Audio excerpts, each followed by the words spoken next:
আসসালামু আলাইকুম। আশা করি সবাই ভালো আছেন। আমরাও আলহামদুলিল্লাহ ভালো আছি। আজকে আপনাদের ভাইয়া বিকেলে বলছিল সে কিছু রাতে খাবে না, শুধু সবজি খাবে।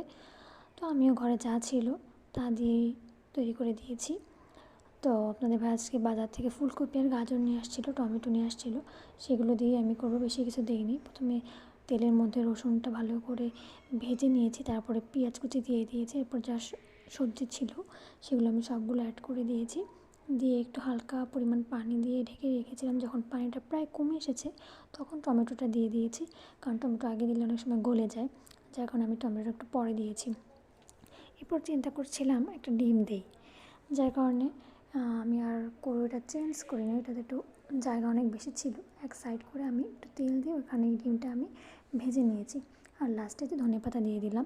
ধনেপাতা দিলে কিন্তু তরকারির স্বাদ বা সবজি যাই বলেন না কেন অনেক গুণ বেড়ে যায়। আপনাদের ভাইয়া ধনেপাতাটা খেতে খুবই পছন্দ করে, এই স্মেলটা তার খুবই পছন্দের।